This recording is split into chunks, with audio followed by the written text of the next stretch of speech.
sorts of good stuff like that here today. So I'm Raghee Horner. Welcome to my office. I'm going to cut the live video of me off here in a moment, just so you guys have some nice big charts to focus on here. But if you're catching us live in the YouTube, again, thank you. Welcome every Monday.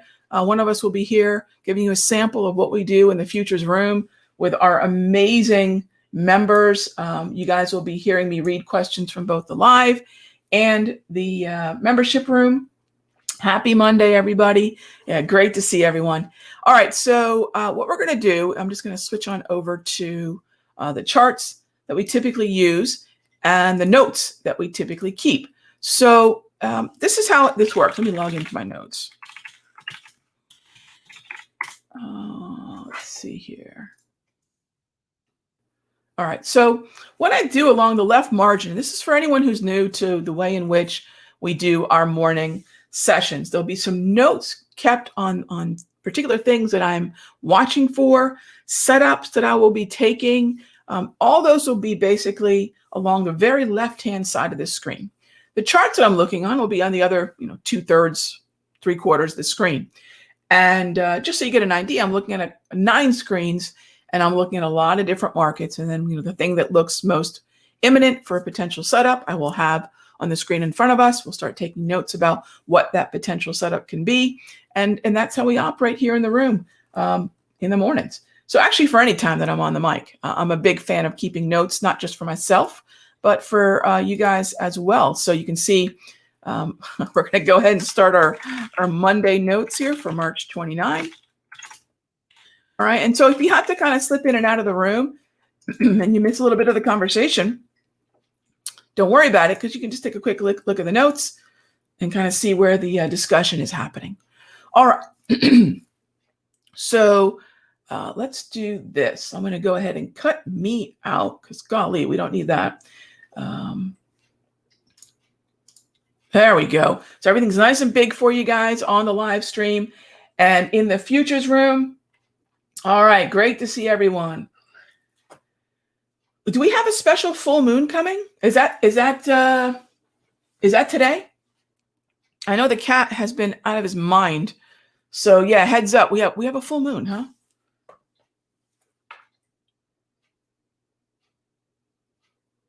Give me 1 second.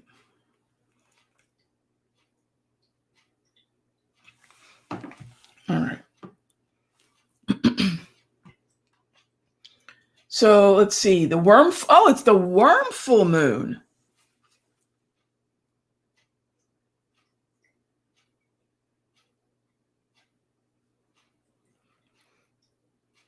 I got a question here about the review and the mastery. Okay. 1 moment here. All right.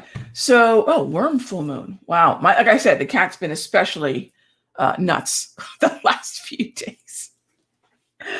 Okay. So let's see. I'm going to go ahead. Let's see. Hopefully if I can disconnect this camera, it's not going to do anything.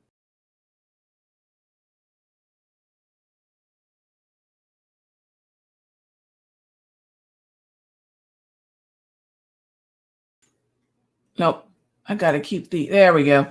Okay, so everything should be good in the live stream. I was hoping to cut the video, but that's not going to work. It'll cut the audio too. All right, don't want that to happen. So let's go ahead and tackle some questions here before the bell rings. What will I be focused on this morning? Well, we know Friday's late day rally, and this always cracks me up. Algos are always the culprit on the way down, but no one ever says, "Oh, look at the algos on the way up."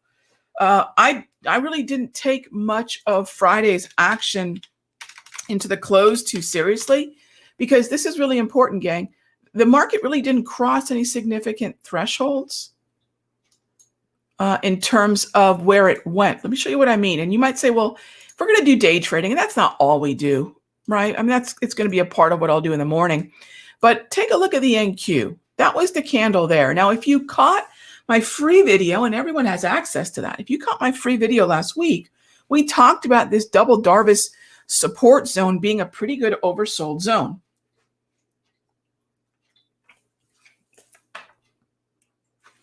So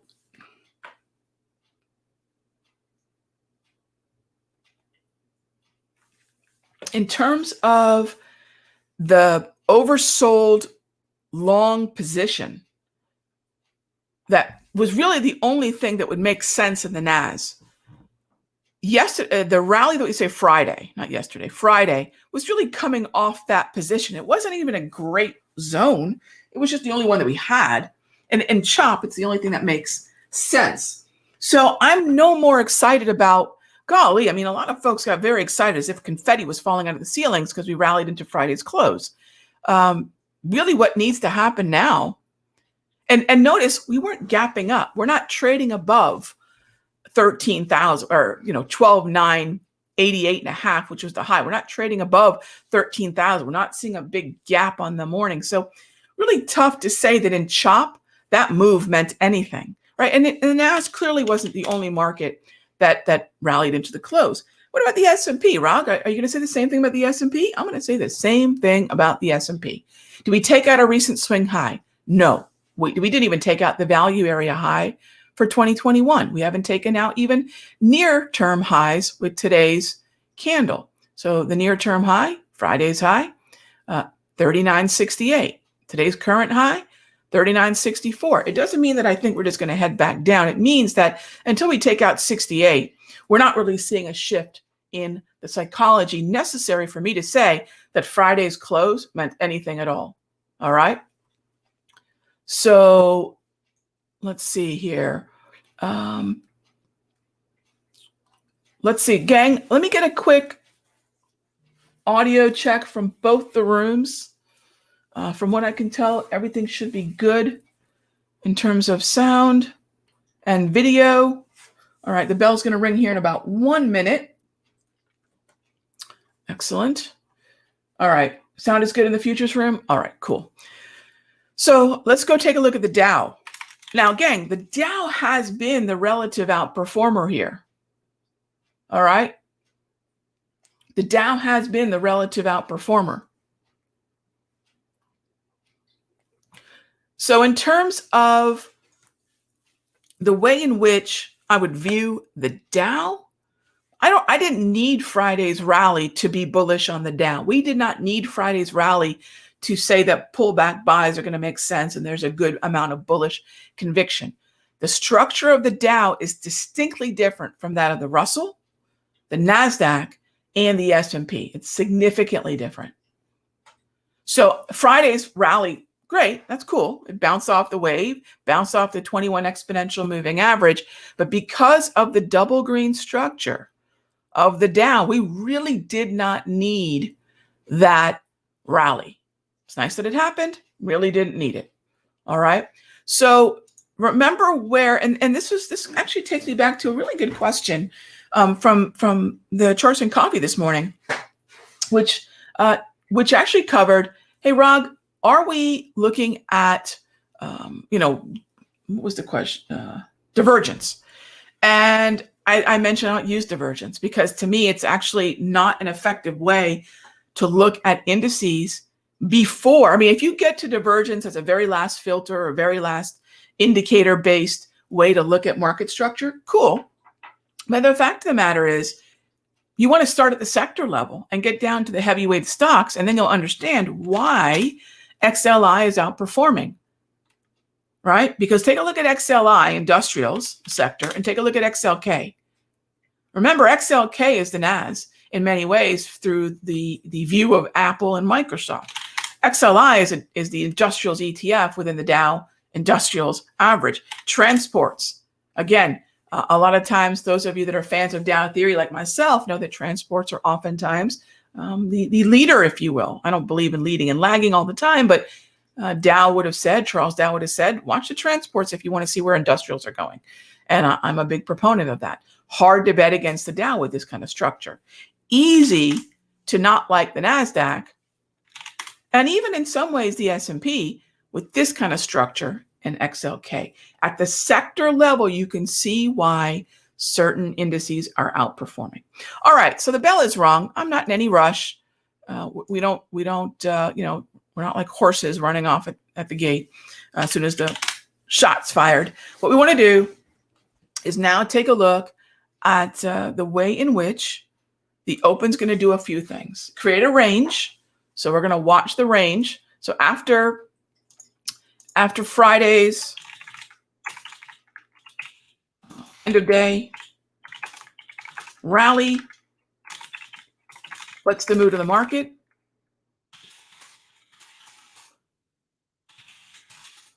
Well, I think in a state, it's kind of meh.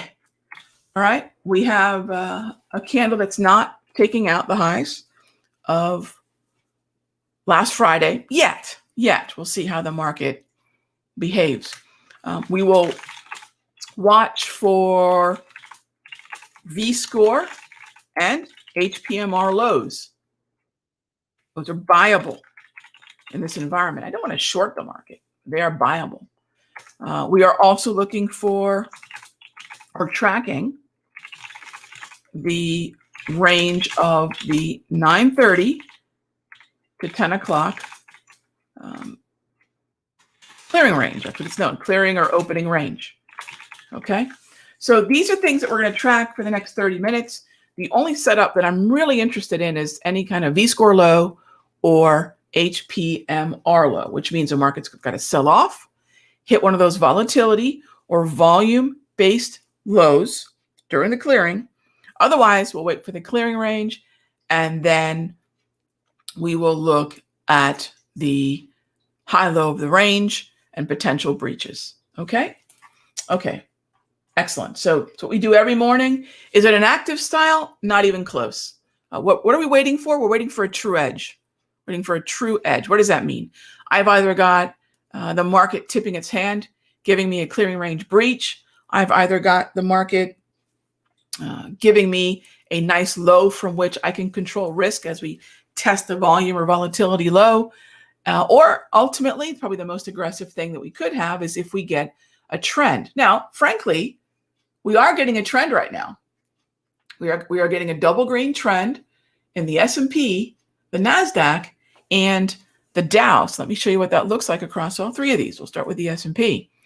Double green, when I refer to double green, what I'm referring to is the structure of the 8, 13, and 21 exponential moving averages. And you'll see here, double green, double green. That's just giving me a very clear confirmation of bullishness. That's all that it is. Moving averages, price-based indicators, giving me a really clear sign of bullishness.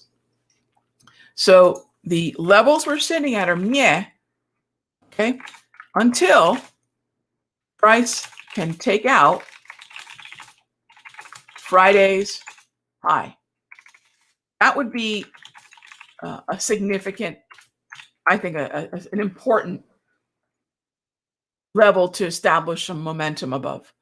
In other words, the folks who bought into Friday's high, at that point, they're making money. Other people are going to notice we take out that high, and you'll get some momentum triggers, some stop orders likely as that happens. So Friday's high in that regard. So you might say, gosh, Ra, our daily time frame is pretty important in day trading. Yeah, I think they're really important in day trading. Okay, so as bullish as, say, the Nasdaq looks right now, remember, until we take out 988.5, this is really not that impressive. It's bullish. I'll take it, but it's not that impressive in terms of where we were last Friday as to where we are now here on Monday. All right, RTY, that is a yellow market. So you'll notice, okay, Rob, what does that mean? Right here, wave, sideways. What is the wave? It's the 34-period exponential moving average reading across the high-low close. And I separate the 8, 13, 21 from the 34 because this is more about sentiment and momentum. This one's more about the trend. And yes, we have some bullish sentiment and momentum, clearly, green grab candles, but we don't have a bullish trend. Okay, so RTY, not as bullish as YM, ES, and NQ. Jumping over to the YM, again, double green. This has been the strongest of the major indices. And I like when the Dow, S&P, and NAS move together. They do share a lot of common weighting. by way of the individual stocks and sectors that are within them. So again, when we're in a double green market, and even if and I think some of you might have noticed, especially those of you that are running the hourly price movement, this is that volatility support that I talked about. Some of you might notice that there's really no reason to short. Actually, there's very little reason to do anything in front of the bell. All right. So I know there's sometimes a bit of FOMO, and I think more active traders will say, well, Rog, what do you do with this? Nothing. There's not a darn thing I do with that right now. I will let the market find its range unless, again, it gives me a low from which I can buy off of, volatility or volume. I'm perfectly content sitting on the sidelines. Now, for those of you that are wondering, well, Rog, what about looking at the high and potentially fading that? Yeah, I will tell you, if you are looking at the top of this range saying, Rog, could that be a short? Yeah, it could be. Very aggressive, not my cup of tea, but it is something that can be viewed as a potential short zone. I will tell you that the probability of that is more about a retracement, maybe a quick move to the downside. Not that we're going to go from this green zone here down to the red, this red zone up here down to the green zone. That's not what it's indicating. Just indicates that there's some exhaustion up there. All right. That is all. That's really more ideally a target for a long than it is a short. But yes, if you were looking for some kind of fade, that's typically the zone. And it means that as long as you stay below basically 975, you've got a shot. Again, I won't take this. Not my cup of tea.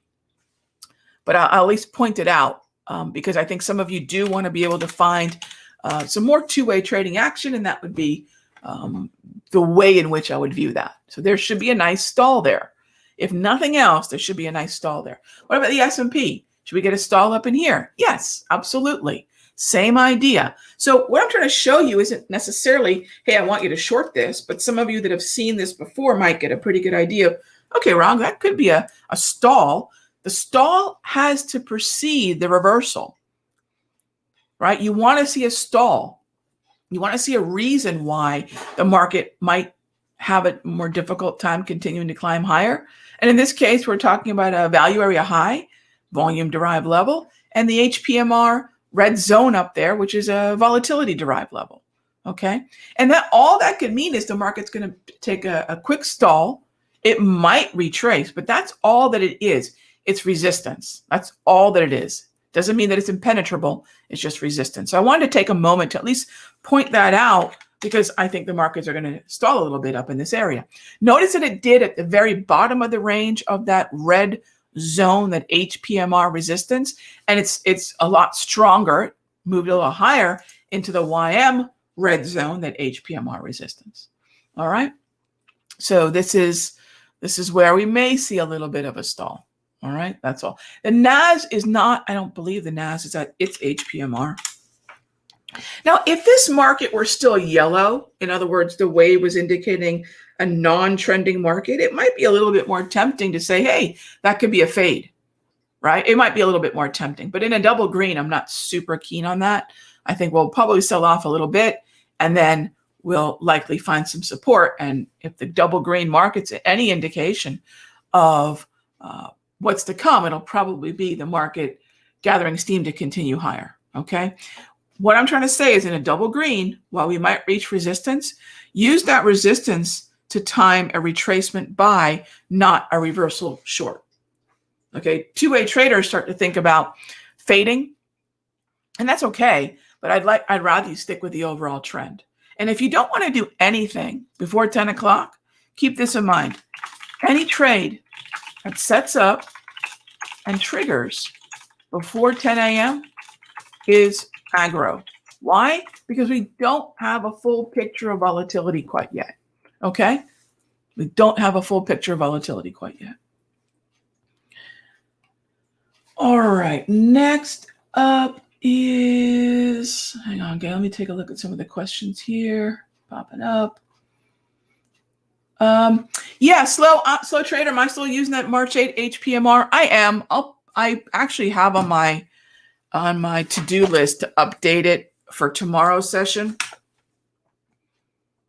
I still think they're fine, but yeah, they're due for an update. So I'll update them tonight, and we'll have some fresh HPMRs for tomorrow. Yeah.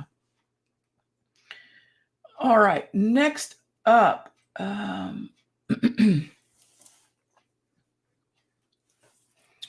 Question is, what is wave bullish? Srini is asking, what is wave bullish? Well, it's bullish, meaning I'm expecting higher highs. And the wave is the 34 EMA exponential moving average. That's what we're measuring for that. Okay? Using moving averages and their relationship to each other is really important. The relationship of moving averages to each other, I think, are a really powerful way to understand the structure of a trend. Okay. All right. So in the meanwhile, we have a 13.5 point range in the S&P. Let me show you what I mean by understanding the ranges. Let's go on over to Auto Chartist. And I'm going to show you some range numbers. Okay. This is the price movement range by hour of day. The column that I am interested in here is the 9 to 10 o'clock column, which is this one right there. And be nice if I pulled up the S&P. So let's go to that. All right, let's pull up ES.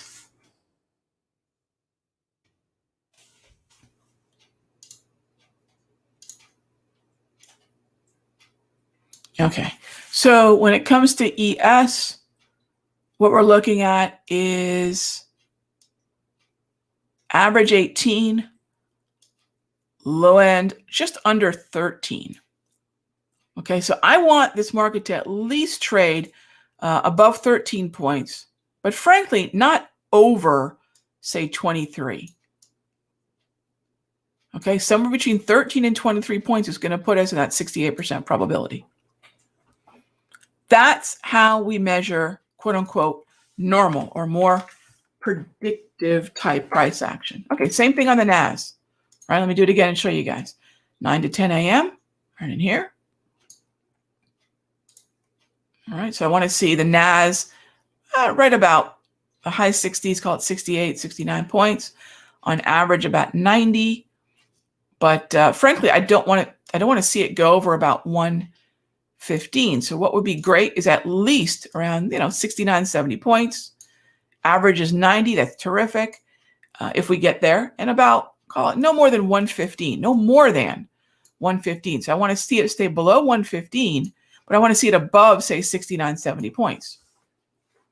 That's going to tell me that we're kind of moving in a normal way. What is the S&P right now? 13. I'm sorry. What is the Nasdaq right now? 62.25 points. We have another 15 minutes to let this market, tack on a few more points. At least get to 70. At least that'd be terrific.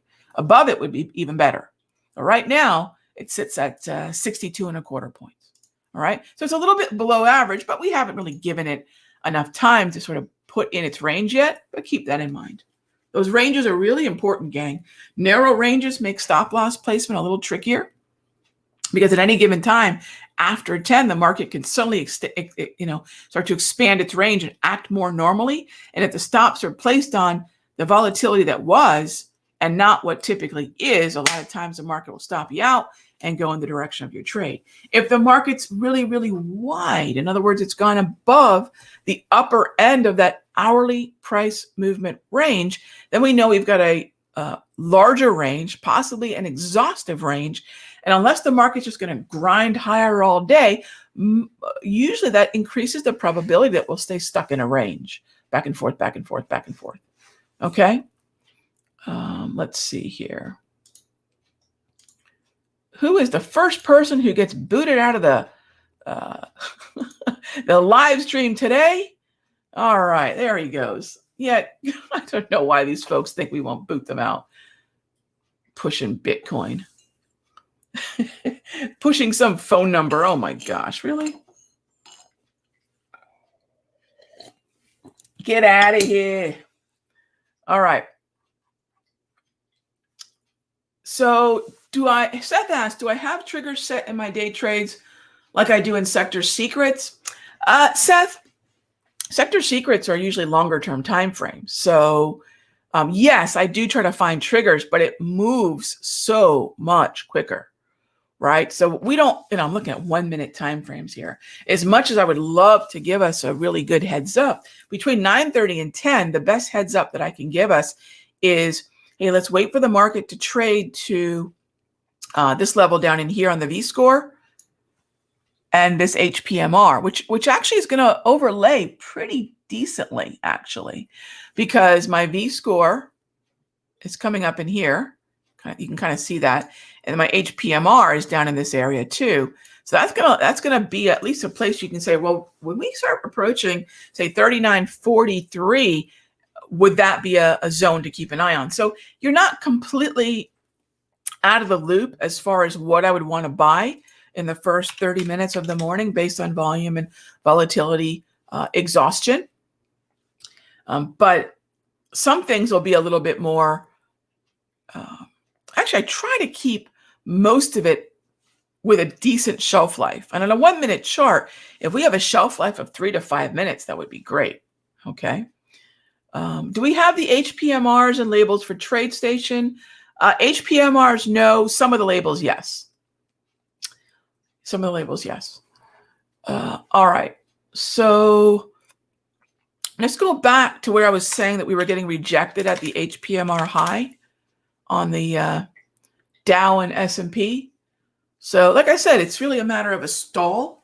And then we are creating a retracement because this is still a double green market, which means it's a trend, and weakness within the context of a trend is a pullback or a retracement. How about that S&P we're walking through? There's that HPMR. I mentioned that it could pull back. Again, I view that as a retracement. But those of you that are two-way traders could say, wow, that's a decent little move of about 7 points. That's fine. Exhaustion at their HPMR. Yeah, I don't necessarily think that's not a decent entry. And then some of you who are looking at, say, ready, aim, fire, or things of that nature might find that that level is a nice resistance level to the upside there. And when it corresponds, when a price indicator corresponds with that type of volume and volatility exhaustion, value area high, and HPMR high, yeah, that's a pretty powerful setup. If you're looking to trade both ways. Trade both ways means being open to both longs and shorts. I'm primarily looking for longs. All right. Next up is, tell you what, the crude oil market's been sinking lower and lower and lower. Crude oil in the next few days is going to be a really interesting market to watch. Oop, I didn't mean to do that to the chart. Let's try this again. Crude oil could be a really interesting market to watch in the coming days, mainly because, I love when Windows tries to be too helpful and wants to expand your chart for you. Gosh, that just bugs. Hang on. Let's see if I can get this a little bit larger here. I don't need your help, Windows. Quit being so darn helpful. I wish someone could tell me how to override that, because that just irritates. So I'm trying to expand this chart to just fill out the screen, and Windows wants to pull it across both my screens. Don't need that. Okay. Do not need it. Okay, so crude's been melting down, and crude oil's action over the next few days is going to be really interesting because we're coming up into an OPEC meeting where there's some expectation we could see an output increase, which would be bearish to crude. I'm excited for that possibility because, because I want to get long gasoline and crude on a pullback.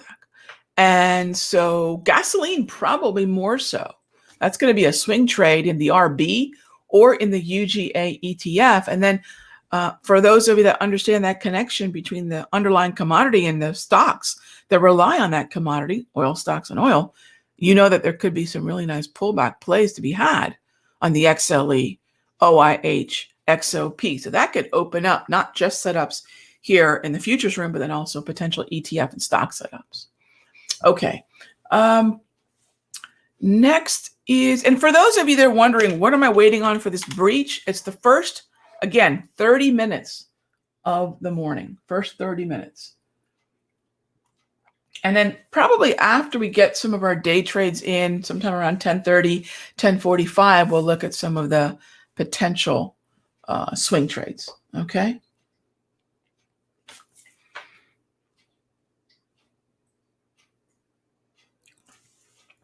I have to undo the snap feature. Oh, okay, Paul, thank you. I will find that. Yeah, bugs. I'll undo the snap feature. Thank you. Thank you. All right.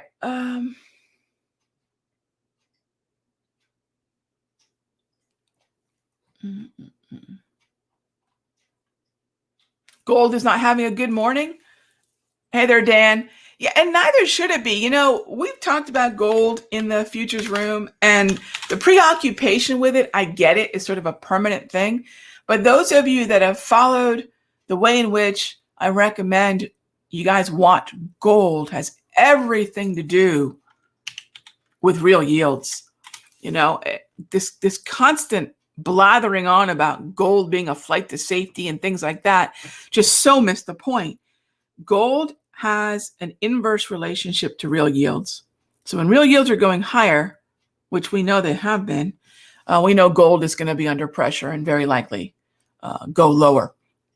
And so those of you that are wondering, okay, Raghee, got it, but what the heck's a real yield?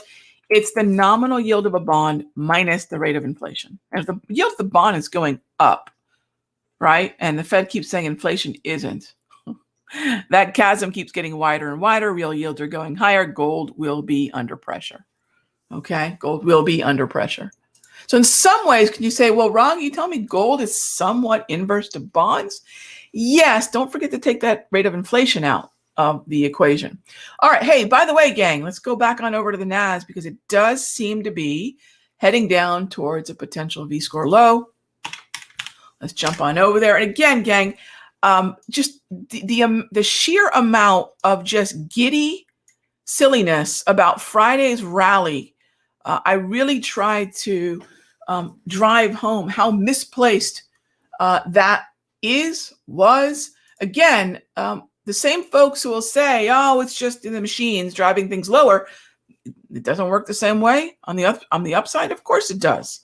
So again, we want to be very skeptical of those kinds of moves, especially when they don't take the market anywhere new, right? There was nothing magical about the highs that were taken out on in the NAS. What was interesting, and you can check this out from last week in a free video where I basically highlighted where the oversold support was on the daily.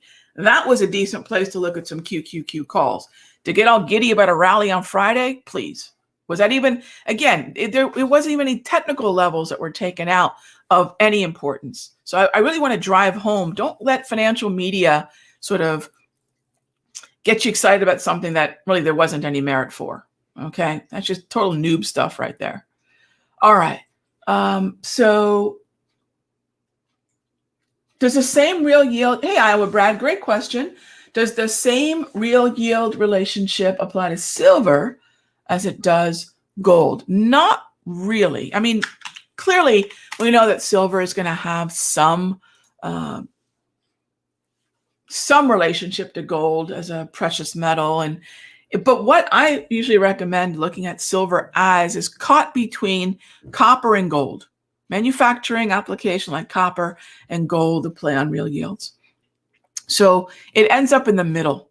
Although I will tell you, if you structurally look at silver, now I'm not talking about day trades here. If you structurally look at silver and you do so on a slightly longer term time frame, silver is far more interesting to me than gold. Silver's in a decent overall move on, say, a weekly. So yeah, this is a little bit more of a portfolio conversation, not a trade. But I would also say where we are on silver right now, take a look. Testing the 200 period exponential moving average, testing the value area low area for 2021. This is a potentially interesting, and not that we haven't been lower than this, clearly, but this is an interesting level where, for those of you that are wondering, hey, Rog, I know it's risky, it's choppy, but it is a yellow market, meaning it's sideways, and it is near a technical level, it's near a volume level in the right underlying market trend that would suggest this could be sold, right? This could be oversold. So then this could be an interesting place to look at potentially. It might be a little early. We might make slightly lower lows, but it might be an interesting place to price some SLV calls, because SLV will give you exposure to silver in a much more risk-contained way, and frankly, in a more affordable way. Okay, in a potentially more affordable way. So that would be an overnight type setup using SI to set up SLV. And you know what? Maybe we'll talk about that in the premium video tonight. I'm going to add that to my notes there. Jot that down. So yeah, silver could be interesting. It might be a little early, but it definitely could be interesting where it sits. And again, SLV would be the way that I would set that up. And in terms of SLV, I'd likely set that up in SLV via the probably the June 30s. The June 30s, okay? June 30 calls. 30 meaning June 30th expiration, I'd be looking at the calls. And then likely the at the monies, 22 and a halves. The 22 and a halves have a whole lot more open interest, but 22 to 22 and a half calls would be on the radar there for SLV. If you're curious, a little bit more specific at how I would look at that. All right, back on over to NQ. I completely distracted myself. Let me jump back on over here. Okay, so here we are getting really close. Now, there's something that has happened that I will typically warn folks away from this trade, or I'll tell you to play micros or minis. So we're in the HPMR zone. We're very close to the V-score. Haven't quite tagged it yet, but probably am very close. Notice this right here. We just went double red on the market structure. That is a problem, because what that does, it doesn't necessarily invalidate the buy. It just means that we're probably going to keep punching down to lower lows. It just means that placing a stop at this standard deviation, we've wandered so far from the mean, is going to be far tougher. I'm not going to short this. It's still a buy, but the problem is we know that now we're likely to keep moving a little bit lower. So this is where a QQQ call would make a whole lot more sense. So how would you do that? You take a look at this. This is where I would day trade the QQQ. So the expiration for April 1 is fine. The April 1 expiration this Friday, plenty of liquidity there. And you would basically look at, say, the 313s or even the 312.5s. There are some 312.5s, but I think the 313s will give you more volume and open interest. And you would just basically look at the 313s, which right now are trading 382, sorry, correction, 382, 383 by 388. Okay. And so depending on which way the momentum is moving, you will be able to put your order near the bid and preferably get a fill. You might say, Rog, it's a 5, 6, 7 cent spread. I will not pay up. I am zero interested in paying the ask if the momentum is bearish. So that's how I would play this. It's a buy, but I'll go the QQQ route because, again, the stop is going to be far trickier because we've gone double red. My futures folks, you guys know what I mean by that. Micros are fine alternatives to those of you that are going strictly by the micros. Because we just need the lows are going to need a little bit more elasticity to place a buy from. The lows will need a little bit more elasticity. So this is a buy. This is a buy. If you're using ready, aim, fire, you'll probably notice that this is syncing up pretty nicely too. So V-score low, ready, aim, fire low, just barely broke that HPMR. When we went double red, do you notice what it did? Okay, I don't love this. I'm not saying we're out of the woods yet. We're not. We're not. But the way in which I will accommodate the volatility that I'm likely to see here before the market finds some bullishness, I will do so with a smaller position, either via micros, which is literally a smaller position in terms of contract size, or via the calls, okay, on QQQ. Now, some of you might say, well, Rod, I'm going to buy calls. Can I look to see if there's a setup on XLK, XLC, XLY, SMH, or something related to the NAS? Yeah, absolutely.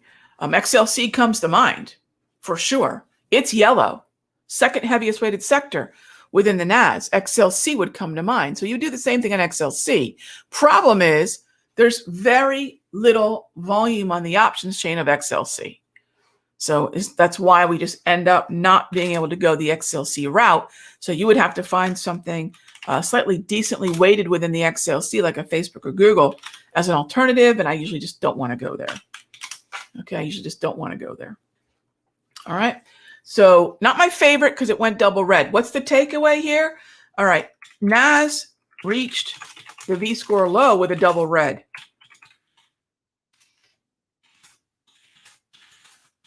And that is a problem. So now I need to do what? Go micro or options or pass.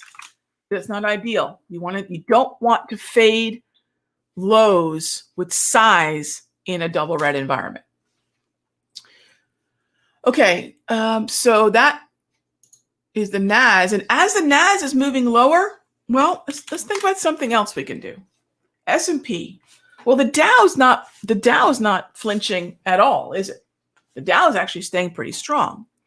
And if the Dow is strong and the NAS is weak, actually the winner emerging from that is a pullback in the S&P. Unfortunately, the S&P did not give me the V-score low, but it did not go double red. Now remember the way in which the S&P is weighted. It's weighted in the first 5 stocks in terms of the names of the stocks, identical to the Nasdaq. It's going to be very sympathetic to the NAS, but it's going to be influenced by the Dow as well. So if the NAS is really weak and the Dow is really strong, and you see a pullback on the S&P, that's going to oftentimes be a really good proxy sometimes for the NAS. Behaves sort of NAS-like, but not exactly.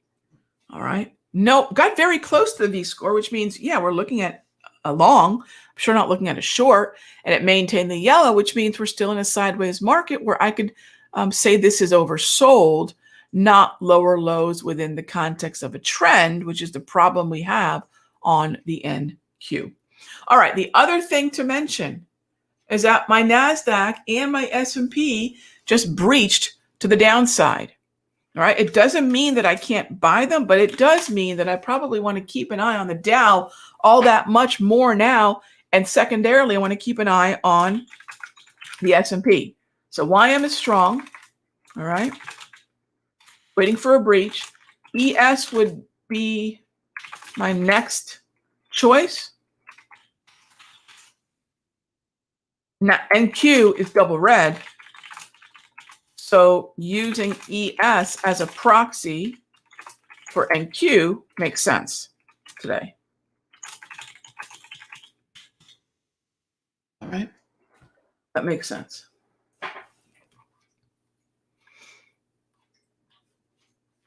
So that is what so now what I'm waiting on is the market, is the Dow, this particular market, the YM, to take out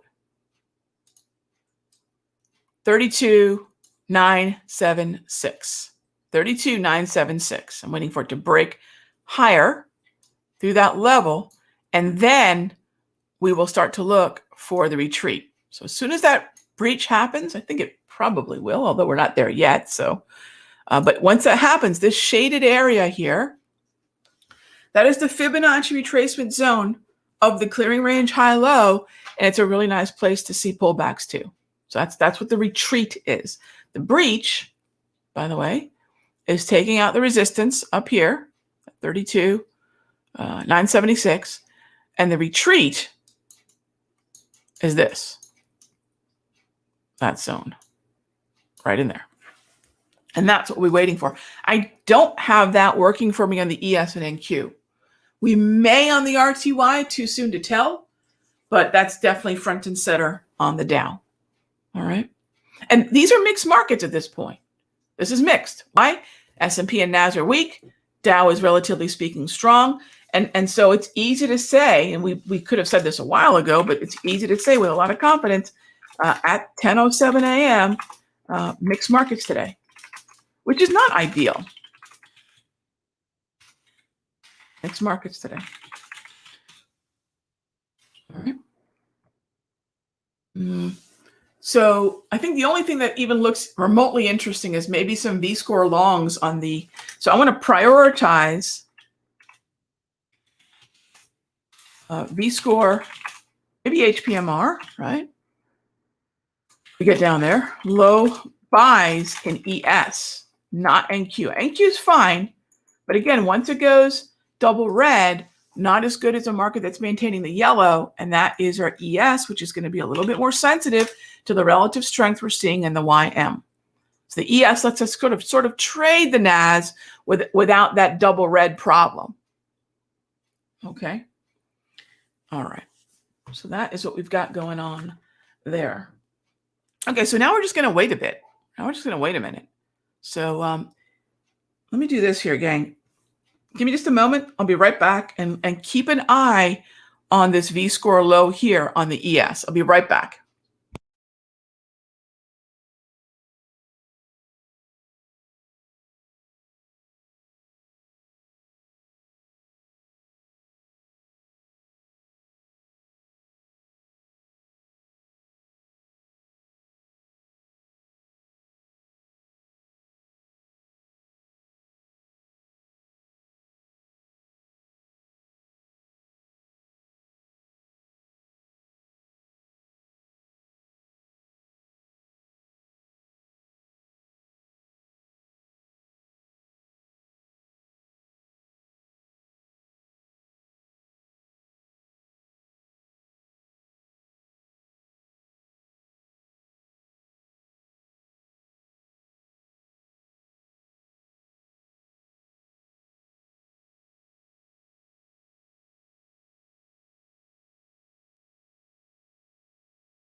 All right, gang.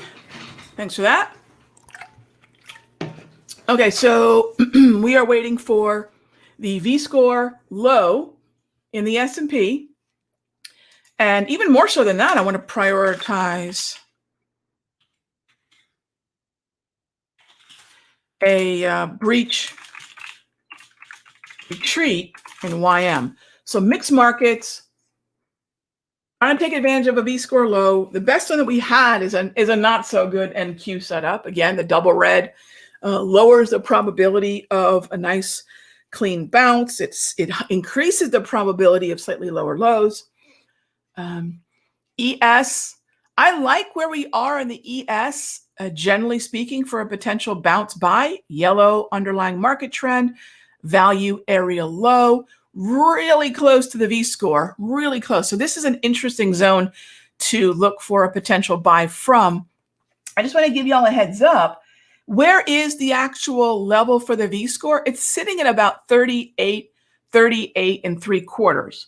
So you're 2 points ahead of the actual V-score low. So that zone for a buy, let's say you're looking at a buy, as long as we, oh, did we just start to go double red? Darn it. All right, we'll see how it's starting to go double red there. But that zone is going to be closer to 38, 38 and 3/4. We just went double red. Maybe it won't keep, because sometimes it'll adjust back depending on price action affecting the moving averages, therefore affecting the JT multi-color bands that are down there. But that just went red. So that zone is the zone that the V-score suggests. We have wandered too far away. We're ready for some support, but going double red does to the same thing ES that it did to the NQ. Okay. But that zone is one, generally speaking, that I like for a potential buy. 38, 38 and 3/4. And it was what, 39, 38 and 3/4 and 39, 40 and 3/4. So that is a buyable zone. Just now, what are we going to do? What are we going to do? Probably segue to the micro, probably segue to, well, you guessed it, Raghee. Can we go to the SPY? Of course. Of course. So I would go out to the April 1. So Fridays, not April 1, sorry, April. Oh, wait, we have that. It is April 1 because of Good Friday. So it would be the April 1 Thursday expiration. And now we're looking at, this is for a day trade, so I'm not really expecting to hold it to Thursday. And I would look at what an at the money, which is going to be roughly that 393 is going to look like. And the SPY 393 is 348 by 350. Okay. 393 for April 1. So ES is, again, tricky because it's flirting with double red. I'd like it to lose that double red, and it might. Like I said, it might, depending on what price action does. It doesn't invalidate the buy. It just makes the stop a whole lot trickier. Does everyone get that? We're down at the V-score lows. We're down at the value area low for the morning. And I know I'm not going to short. I just know that the stop might be a little bit more like a trampoline, right? A little bit more elastic. It might give like one of those nets that are sitting below the high wire, right? It's going to give it's going to be a little bit more soft. It's got a soft level, not a solid level. Okay. Twitchy says the RTY might be setting up here. Oh, my RTY is doing something really similar, Twitchy. I was just looking at that on one of my screens here. And RTY hasn't breached to the downside, or has it? Because if it's breached to the downside, I don't want to see it go double red. It's flirting with it right now. So this would then be more of an IWM conversation, the micro. And gang, look how ugly this market is so far. Dow hasn't breached. It's 10:15 a.m. Eastern. Nasdaq is breached lower, but it does seem like it's attempting a bounce. The ES is being drug around by the NAS to the downside, but at the same time, it's not as weak as the NAS because the Dow is strong. All right. And you have the Russell that's breached to the downside too. So you have three bearish breaches. And one market that looks like it's strong, but it can't get above its clearing range high. So is that RTY potentially buyable? So this is the zone for the RTY that's not only hovering right there at the V-score low, it's reached the HPMR. So you would have to at least be open to buying all the way to 2193.9, 2194 with a stop below 2193, say 8, minimally. Okay, in other words, you need to place your stop just outside of the HPMR. But what have I mentioned? It's not that the buy is invalidated. The stop becomes much more difficult to place. When you have a stop that's difficult to place, for me, the best way to compensate for a more elastic market, because we have a buy in a double red, is go with the option. Go with the IWM calls. All right? Because what I'm saying is, even though I love my HPMR creation, okay, to place a stop just below that is probably going to get stopped out. I'm not saying it absolutely will. I will still look to build a long position in here, but I probably got to give the market a little bit more latitude to deal with that that sideways action that is hot. That's more likely because of this double red. So what's the best way to deal with the uncertainty of where the buyer is going to step in? Well, there's two things we can do. Let me show you one thing we can do here. Two things we can do. Look for volume. Look for volume. Are there any volume sort of ledges? I call them ledges because the volume that I put on the chart is this volume you see jutting out from the right. It almost looks like the side of a really wicked mountain. And so do I see any volume ledges down here? No, I actually see very little of anything that's helpful there, unfortunately. Yeah, that doesn't help one bit. So that's tricky. I don't have a ton of volume. In fact, we broke a ton of volume just to get down here. So it's kind of tricky. My MACD has gone negative, so I know momentum is moving against me. That's on a news flash. I've gone red on the 8/13/21 and then went red on the 34 EMA, but they're all just starting to line up now. So again, not that I can't buy. I'm only interested in the long, but I've got to do so with a smaller unit of minis, smaller number of minis, a smaller unit contract-wise, micros, or the IWM calls. Okay?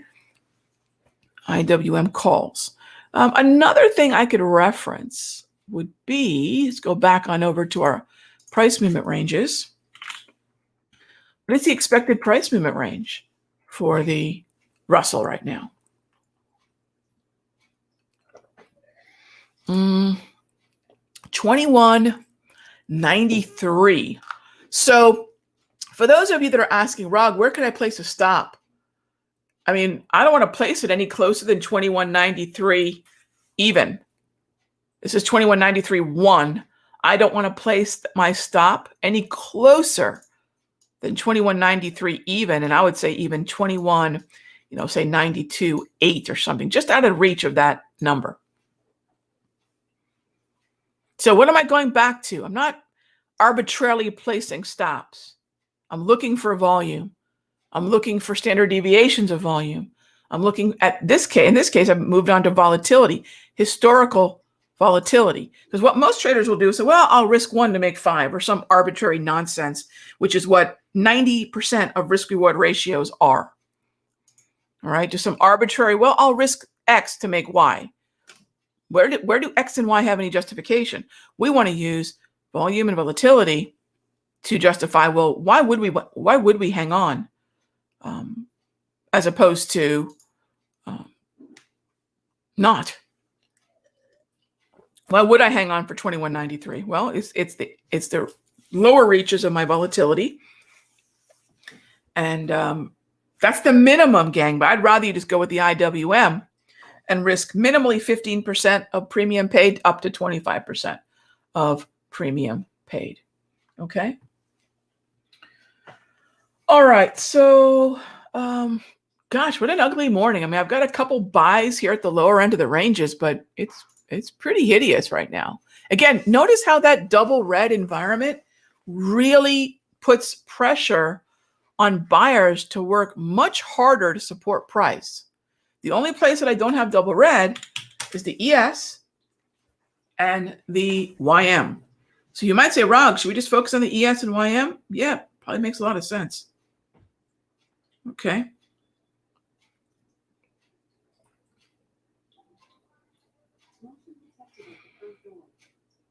Now, I know a lot of folks are asking about that fund that blew up on Friday, gang.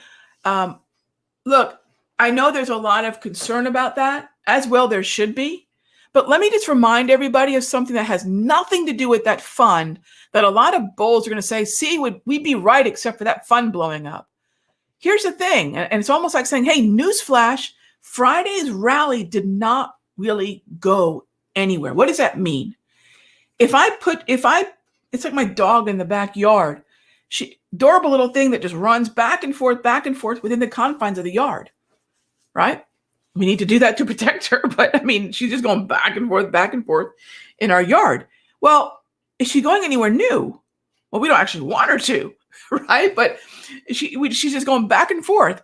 And that's kind of what price action is doing. So again, I was watching financial media and people are talking about, look at that end of the day rally. I'm thinking, what is wrong with folks who don't understand the confines with which the NAS and the S&P and the Russell are trading within? That move meant nothing. And I'm trying to say that as adamantly as I can, because it would break my heart. I know you guys in this room and anyone listening to my analysis knows, yeah, you'd look at Friday and go, good for you, Aldos, right? That's it. Rope a dope. You guys know what I'm saying? Rope a dope. That's what ended up happening there. Sadly. Okay. So a lot of folks, oh, this is the fund that blew up. No, Friday's move did not take us anywhere new. Okay. Now, I think it's going to exaggerate possibly the movement. Trisha asked me about, what is it, Archegos? I remember hearing something about this when I was watching Saturday Bloomberg. So the thing to remember is, yeah, you're going to probably see, chunks of this play hit the market. You're going to see some banks affected, clearly. All right. I think the bank that I heard the most about was Credit Suisse, which I have no exposure to. And let's also back it out. I'm long XLF in the Sector Secrets Mastery. Do I have exposure to Credit Suisse specifically there? No, I don't. Do I expect XLF to move lower? A little bit, but I don't expect it to get hammered, which it's not. So if you're thinking to yourself, gosh, Ragh, what if? Don't worry about it. Look at what it's actually doing. Look at what it's actually doing. And then think about the specific weight some of the banks have. So I think Goldman Sachs had some exposure, as did Morgan. Those are lower weighted stocks within the XLF. Goldman's going to impact the Dow in a more significant way. Morgan Stanley is actually pretty far down the list in terms of XLF, in terms of weighting. So this is where getting an understanding of who's at risk, what's the weighting, all right? So, and by the way, they were dumping shares last week, right? This isn't something that's just happening today. I think they were getting margin. I don't know the full story on this one, but I believe they were getting margin calls as early as last week. Okay, so they were getting margin calls. They couldn't meet the margin calls, and then they start to liquidate holdings to make up for that shortfall. Yes, for those of you that aren't.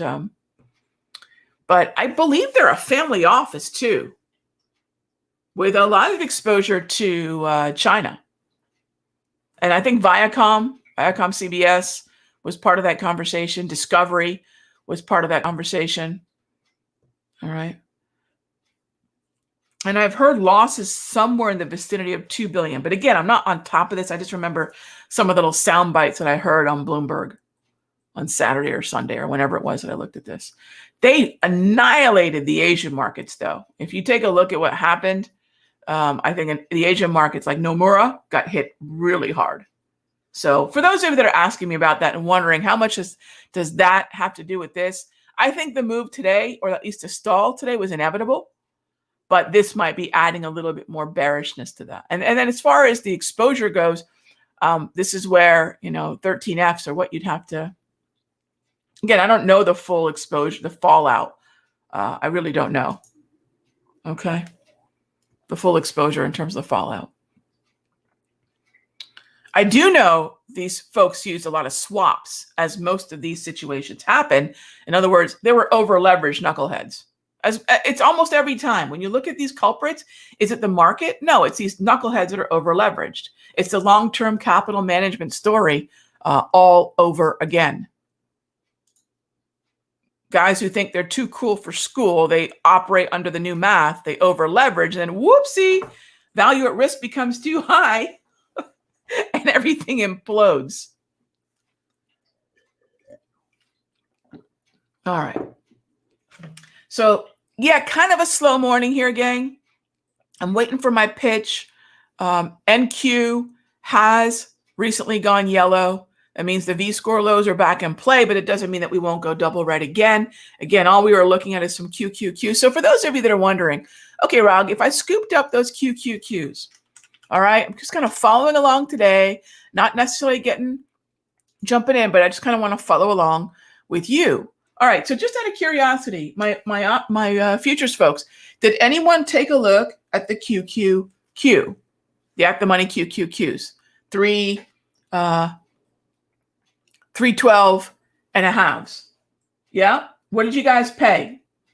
And I ask you guys this because I would like everyone else to get an idea of what it costs. And so I think to pick those up around 380 was probably realistic. Yeah, Mike, SRG, you got a killer fill at 370. So you guys bought those 312 and a halves, which would have been at the money, slightly in at the time, right? Right, 312. Or do you guys look at the 313s? 313 would be fine too, but the 312 and a half, yeah, they were those 312 and a halves were trading 383 by 388, and you could split that bid offer. In other words, don't pay 388, but maybe you offer 385, 384, right? You split the bid offer. So you're at the top of the line of the people who want to be buyers, but you're not giving the sellers what they want. All right.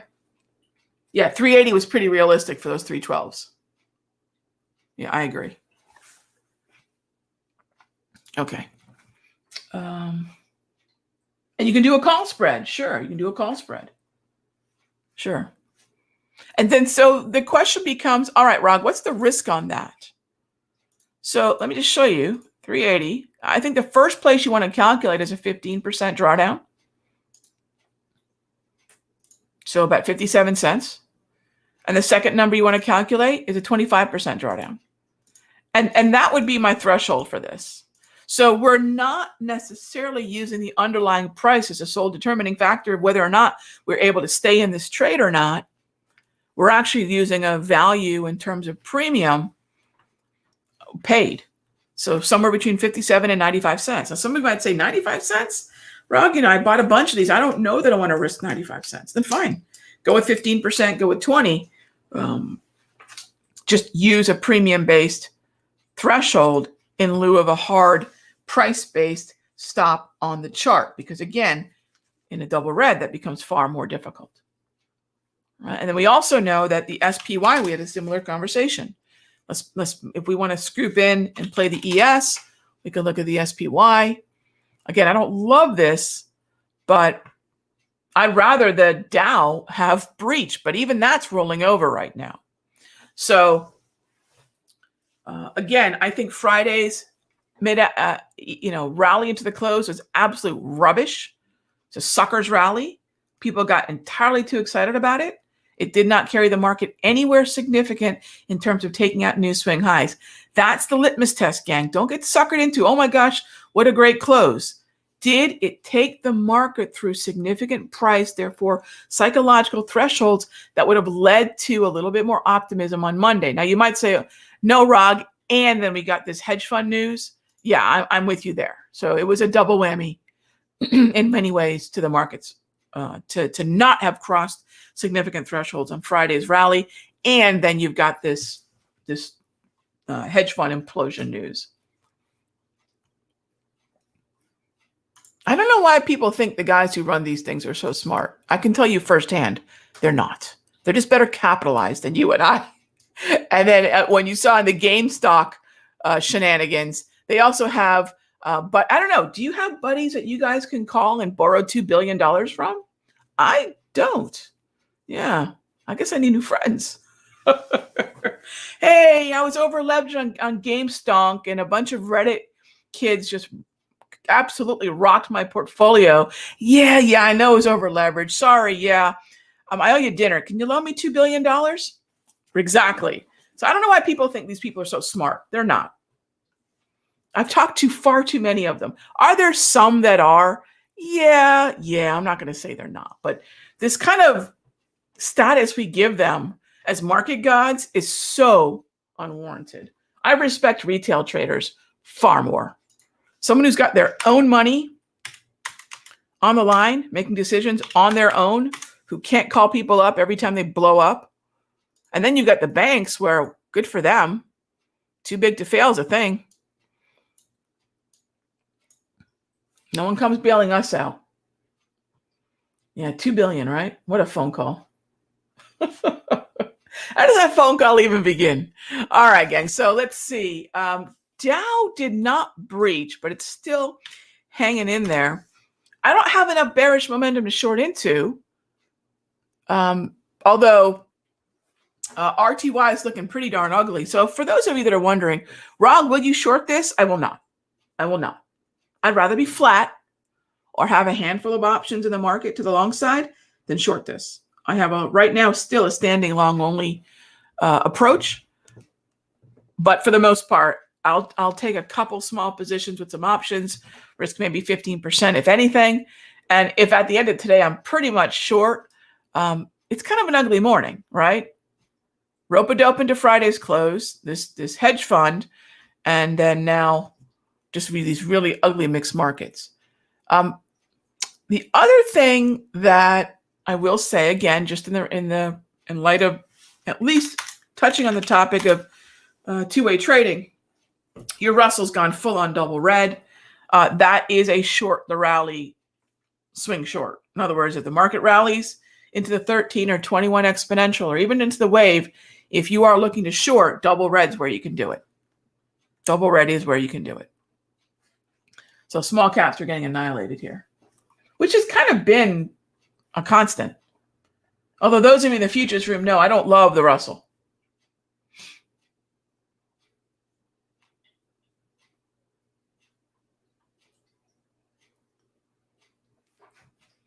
It's weighted completely different than the ES and QYM sectors at the stock level, weighted completely different.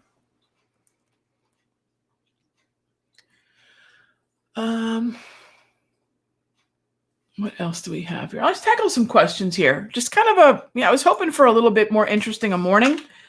What I thought we might see, what I was hoping for from Friday, barring this hedge fund news, which quite frankly might be a little bit bigger than I even wanted to think it might be. I think by now we'd be pretty used to over leverage hedge funds doing stupid things. I guess not, but whenever they liquidate their positions, clearly that's going to, be pressure on the market. But what I was really hoping for was that we would see a little bit of fading from Friday's rally, and then we could scoop up some V-score lows. So what I wanted to see was some weakness at the open, and then we'd scoop up some lows. And it looked promising at first, but the lows and the weakness really hasn't turned the corner. And that's where, again, some of this hedge fund news could be more impactful.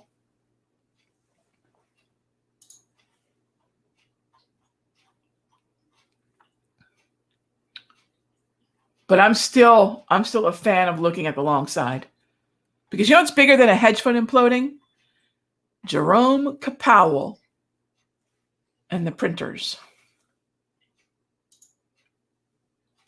And I got to tell you, gang, one of the things that Bloomberg, I think it was Bloomberg, was talking about was that, look, gang, not everyone's going to have exposure to this, what is it, Archegos, or I don't even know how you pronounce it. This Archegos thing, not everyone's going to have exposure.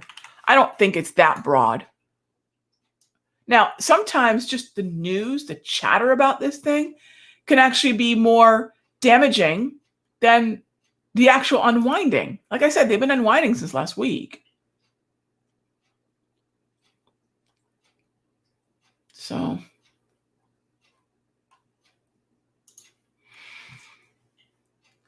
long and long only, gang. Long and long only. I think a little bit too much might be made of that Archegos, but we'll see what happens. All right, next up is, bear with me here, gang.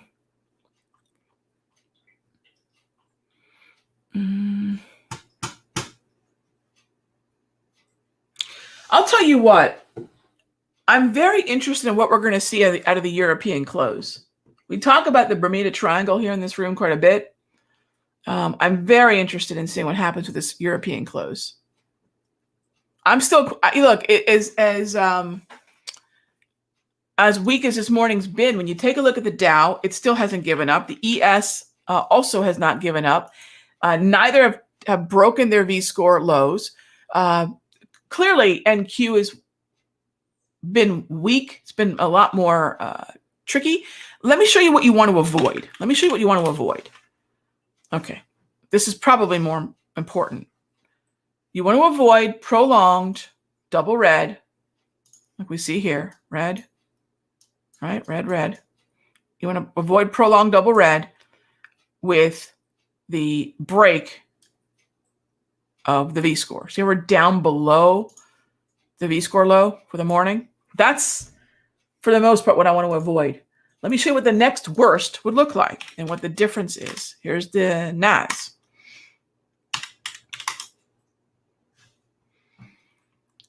We never broke the V-score low. We had some exposure in double red, but notice what the Russell did. It broke the V-score. It went beyond the low, the standard deviation, the low of the morning, and it stayed double red. This was double red, but it never broke the V-score. Do you see the difference? These little nuances make a difference, gang. To know, okay, that's something I want to avoid. This is something that might be tricky in QQQs. So those of you with the QQQ calls, or if you bought the micros, do you notice how you were able to sit through the noise? Everybody with me so far? I know I'm rocking two rooms here, and my apologies if I'm not getting to the questions as quick as the other, but does everyone understand why I say, look, don't short the market down there, but just find a way to position size accordingly to take a little bit more lower load, a little bit more noise, a little bit more elasticity before the V-score does its thing, which is the higher probability side of this is that it moves higher. Does everyone see how using the QQQ, using the micro gave you that sort of ability to sit through it? Does that make sense? Okay. And then also why the S&P would be also another place to keep a close eye on as long as the Dow remains a relative outperformer, because the S&P is going to move with the NAS, but it's also going to be, in this case, further buoyed by the Dow not having breached lower. The Dow got tantalizingly close to the HPMR. Oh, I was watching that really closely. It would not have been an HPMR and V-score low until it broke just below the HPMR, but got very close to that HPMR. The problem is the V-score low would have us somewhere probably around, 760, maybe 755 before that kicked in.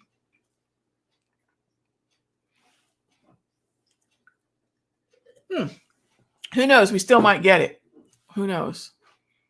But I would position size quite small, scale in. Remember, these lows are going to be pretty elastic. And yeah, it's just kind of an ugly morning. Let's see. Hey there, Kelly D. You think that a big container ship, the size of the Empire State Building, getting freed would be a bigger deal after 6 days, right? I don't know that it's actually out of the way, though, Kelly. I would have to think being lodged into the bank that way for 6 days has got to damage the hull. No, I haven't really watched that. Although I'm sad that all those hilarious memes will be done. It is free. Oh wow. Okay. Well, finally, wow. You realize how the size of that ship is just mind-boggling. Just mind-boggling. Okay. In terms of follow through to the upside, gang, one thing I'm watching. Oh, you know what might be interesting to watch here? I'm seeing it sort of on the NQ and YM right now, and that's our little 1, 2, 3. Okay. That's our little 1, 2, 3. So let me show you guys an image of that. So you have something to work with here. What a 1, 2, 3 looks like. It's a very old pattern credited to Charles Dow. Let me show you why we credit it to Charles Dow. All right, so this is your Dow theory definition, basically, uptrends and downtrends. All right, so what happens with a 1, 2, 3 is we get that lower low, higher high or swing high, higher low. Again, can't take that lower low out, and then that's the beginning of an uptrend. That's your Dow theory look. But look at the pattern that emerges while that's happening, which is why it's credited as being a Dow 1, 2, 3. Boom, boom, boom. Right? Lower low, higher high, higher low. I look at it as a lower low, swing high, retracement.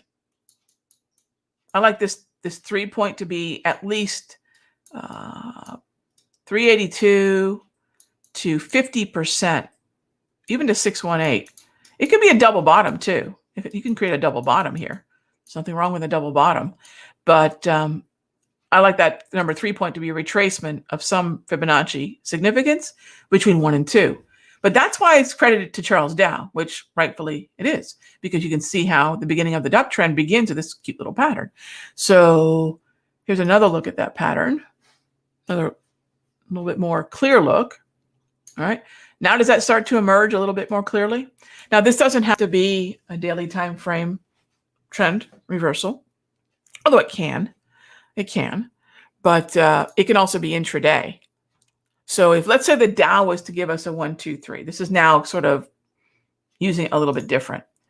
Here's your lower low. There's your swing high. This cannot go lower. This whatever this retracement is going to be, it could be a double bottom, but it can't go lower than this. And then what you're waiting for is a breach through this swing high, which in this case is accompanying the vicinity of the wave. So there's a lot that has to happen to validate this. Right? I'd love to see it stop at, say, 820. All right, let's put a deep 3-point in there, but not a lower low. And then when it comes back up, that would be the reversal intraday, right? It's kind of taking that Dow theory conversation and applying it to a shorter term time frame, but it's a similar idea. I don't know that Dow ever imagined we'd be looking at 1-minute charts doing this, but the pattern is the pattern. The pattern is the pattern. So it cannot take out that lower low. It cannot take out that lower low. Now, what would be even nicer is if that were occurring in some kind of 15 or 30-minute uptrend, right? I might be asking too much for that. A slightly longer term time frame, if it had bullish structure, which we're just not getting that, but that would be even nicer.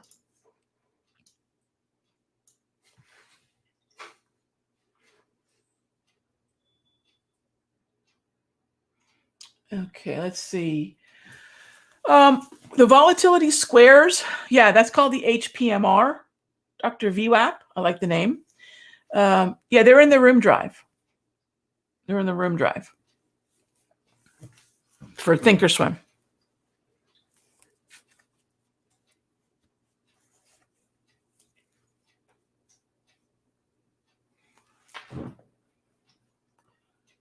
All right.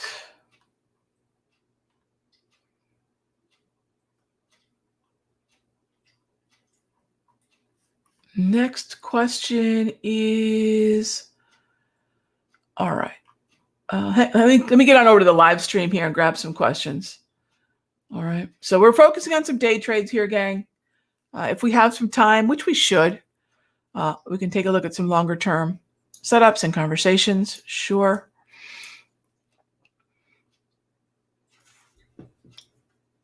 So one of the questions earlier, and I know it had scrolled by much earlier this morning, was about larger tech holders from the 13F filings showing that they're unwinding their positions. Look, I don't know that I need to look at a 13F to know that the Nasdaq on the daily is really a dumpster fire. One of the things that I've been talking about as clearly as possible, if not practically pleading people to do, is stay the heck away from the Nas. So if you follow any of my work in the free videos, right? Not even the paid. If you follow my work in the free videos, you know I've been basically saying, gosh, of all the things on earth to trade, why the preoccupation with the NAS? It's just so misplaced. And the folks who are doing it, I would imagine, because I'm not, we're not doing it in the Sector Secrets. We're not doing it in this room.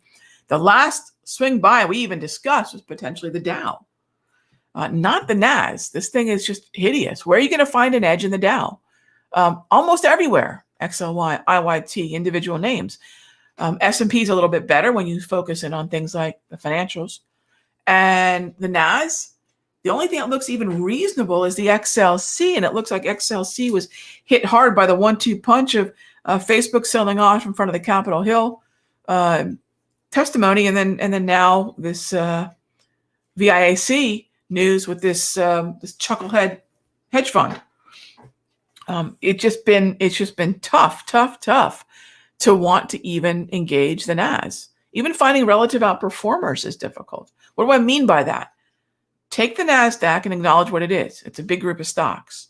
And then even further, it's a big group of stocks organized by sector. And that's at the heart of Sector Secrets, okay? The mastery that I do. So I look at the broader index, I look at the individual sectors, I look at the individual stocks. And when you do that to the NAS, there's not a lot to like. There's not a lot to like at all. And I can tell you, momentum traders are getting absolutely Donkey Kong today because a lot of times the type of chop and rallies and sell-offs you get within chop tend to trigger momentum traders. You don't want to do that. Even momentum traders do better in a trend, right? Trend followers like myself do better in a trend. Momentum traders do better in a trend. Just everything's more predictable, specifically in an uptrend, right? So you want to prioritize those as much as possible. All right.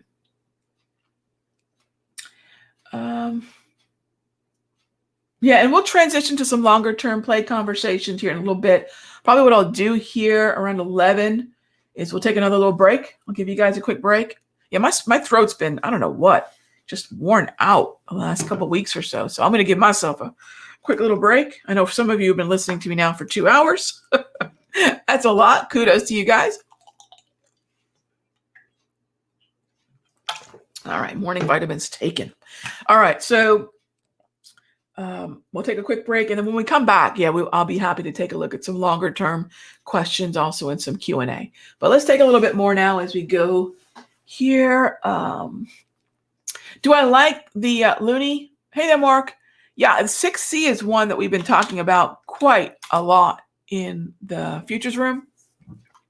It's probably the best look at a US dollar short that there is. I still like the short on the dollar. I'm not really rushing into it right now because, the problem is we're still seeing more weakness on the euro, which means we're still going to see more strength in the dollar. And of all the things that I could trade, and this might be, a really good heads up to those of you that are in the futures room and in the Sector Secrets Mastery. I mean, we're gonna look at some watch list rebuilding, but I think it's really important to look at what we did in March that was so distinctly different than what I had done in January and February. And that was to get even more granular and more uncorrelated from the indices in March. I mean, that's why we had a good March, actually a arguably great March. And it was the way in which we redirected. So we're going to watch this build, but I think the best way to watch this rebuild is put March into context. So we'll do a recap of March, which is going to really organically lead us into doing more of the same in April, but with a different set of uncorrelated and sort of reflation-oriented stocks. And so things that I have been trading happily, like the 6B, some of these, especially with the dollar move, this may not make the cut for April. There's a lot of things that won't make the cut for April. The process will remain identical. What we did in March worked. The process will remain the same, but the group of stocks, like you'll notice, Freeport-McMoRan, Donkey Konged, RIG got absolutely thumped. There are some names that are not going to make it because the stock structure, the market trend structure changed. But the process that got us to those in the first place, and Freeport, McMoran, and Rig were great winners before they got stopped out, right? So, it was upon the re-entries that at some point the trend just finally broke, and that was that. But the way in which we landed upon those names like CCJ and things like that, yeah, we're gonna go back to that same process. So we'll definitely be reviewing that this afternoon when I see you guys at 3. All right.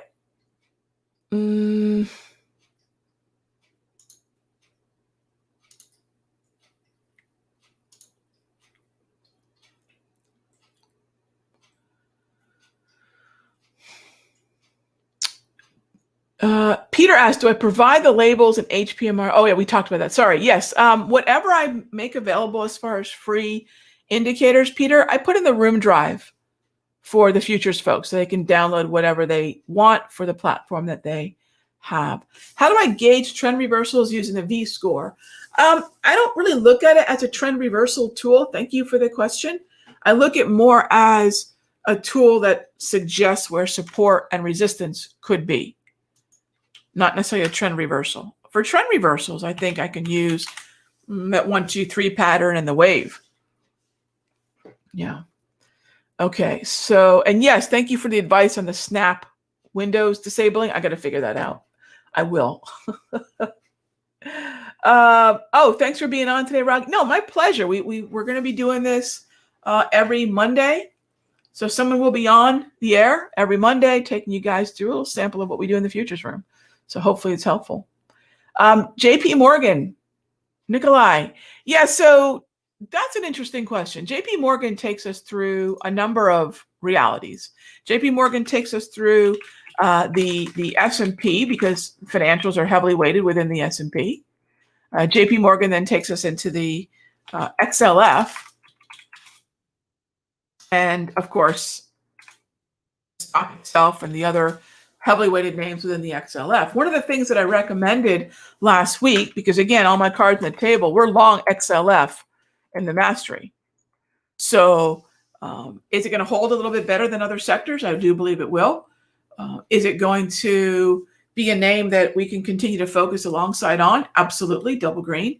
And one of the reasons I went XLF as opposed to JPN is the cost. JPM was going to be roughly around $8 and change per option. We were able to scoop up, gosh, gang, those of you that are in sector sequence, what did you pay for XLF? Again, as opposed to say $8 per option for the JP Morgan at the money call, I think 250, 240. Yeah, Lorna, 240. So think about how much more bang for your buck you get. And then how much broader your play is when you're actually betting on not just JP Morgan, but a lot of the relative outperformers within the XLF. So rather than betting on a stock, even though it's over 12% of the weighting, I have exposure to JP Morgan, but I also have exposure to Bank of America, Wells, Citi, unfortunately a little bit of Morgan and Goldman, unfortunately today, but most of these names are actually really strong and they should dilute whatever negative Morgan and Goldman are going to have. I believe that'll probably be fairly temporary, but yeah. So yeah, we shall see. Yeah, I'm long XLF. I don't know if you mean as a day trade, but end of day, we're already long XLF. You're already long XLF. So that suits me just fine. So the XLF, by the way,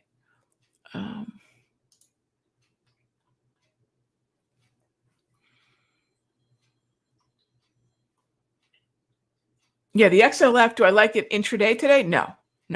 End of day, no problem. I mean, we bought it down here. So even where it's sitting at now is not a problem. It's still an unrealized winner, which is why using momentum and using pullbacks. Look, I kind of alluded to this in the charts and coffee, and this is such an important part of the market conversation. Yes, watch lists should be your number one priority, building watch lists. And we're building watch lists very different in March than we were in February and January. The next thing is getting the real difference between traders, activities, and success come down to time frame and time horizon. Timing. And I think one of the most interesting things is when you get down to it, after a while, you're going to have groups of traders trading similar things. Are there traders out there with watch lists similar to mine? Probably, because I don't think the reflation trade and avoid the broader indices is that unique, right? So you might say, well, aren't other traders kind of looking at the markets in a similar way? Always. There's millions of people in the markets. But the difference then comes down to time frame, time horizon, timing. So one person getting long XLF, and this is going to be most of what happened. Where do you think in the and this is XLF, corn, Apple, it doesn't matter. Within the context of movement, where do you think people got long? On the down blue candle or on the up green candle? And if you've been in the markets for more than, 2 weeks, you know that most call buyers will do so on the 25th of March, not on the 23rd or the 24th. Why? Because most traders are microwave brownie fans, right? We want what we want now. We want to feel good while we're doing it. And that means buying things as they're going up, right? Now, they did all right, but not as good as those of us that bought it on the pullback, where it's not as easy. Very different. So people talk about buy the dip. It's hilarious to me that seems to be the rallying cry in the broader markets because most people don't do it. They don't buy the dips. They're still buying the rips. Dip is the move lower, rip is the move higher. They're still buying the dip. So most people don't have the intestinal fortitude to buy the dip because they don't have a tactic that makes that dip what it is, which is a retracement. Why would a market stop here? What is evidence that the market would stop here as opposed to buying the rip? They somehow feel better buying something when it's moving higher, which is actually just a delusion. An expensive one at that most of the time. The only time that those folks are able to do pretty well is in a screaming uptrend, in a parabolic uptrend. But then everyone's doing well at that point. But I will say that buy the dippers struggle a little bit there, like myself, because the dips are very shallow and infrequent. And the folks who can just buy higher highs, well, they're rewarded for that. Does that make sense? And sometimes when I say that, it hits a little close to home. Because a lot of folks did that last year, and you can tell they were doing that last year because they're not doing so well right now. And so it doesn't mean that you can't shift gears, but please, what I'm trying to say is shift gears now. This is not 2020 parabolic uptrends where you can buy almost any high and be rewarded for it handsomely. This is not that market. In fact, you don't even want to be playing the broader averages that much. You don't want to, because we don't have the S&P, the Nasdaq, and the Russell moving higher, hitting all-time highs every 3 days like we did last year. The Dow is a little bit different, maybe not parabolic, but if you like that uptrending kind of movement, look at the places where you can still do it, which kind of right back to watch list building. Okay. How much do I think oil will pull back if OPEC announces an increase of output? SM, I have no idea until we start getting some, nobody has any idea really, except for maybe the folks at OPEC. If and when the cartel does announce they're going to increase output, it's two things, SM. One, what is the number? What is the number that the Saudis and the Russians, OPEC Plus, essentially will agree to? Is it that much different than what the discussion is about? So really, what we need to do to understand if it's going to be a pullback or maybe completely neglected. Let's say they increase output, but not as much by what was expected. The market will move higher. Let's say they increase output by more than what was expected. The market will move lower. If it's as expected, well, there's no shock there because that narrative has been discounted into price. Yeah. So what happens with this, it's not a matter of what they do, it's what the market anticipates they will do. That's the game. So it's the consensus or the expectation versus the actual game. Most people just think it's the actual game. That's not true. Okay. All right. And great question, SM. What does ZS look like? Sure. So this is soybeans. Thank you for the question, Irene. What does ZS look like? I'm long ZS, and yeah, it's moving lower. It's moving a little lower, quite frankly, than I was hoping it would. I won't kid you on that, which would be really unfortunate. I've got a stop at 1371, so we're not near that yet.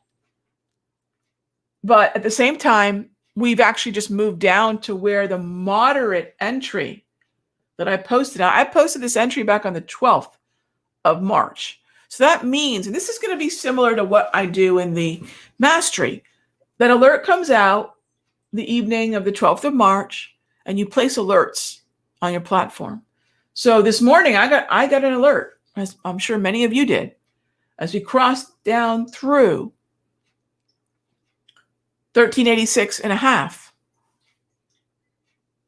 A little alert goes off. We made it all the way down to 1383.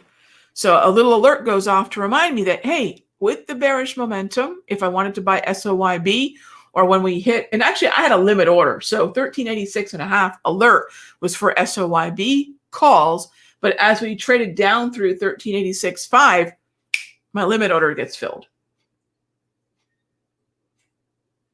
So I still like it. It's still within the range of those entries. I will say one of the things that's definitely happened as we've wrapped up March is some of these reflation trades have definitely taken a breather. All right, corn's doing fine, but they are definitely just sort of spinning their wheels a little bit here.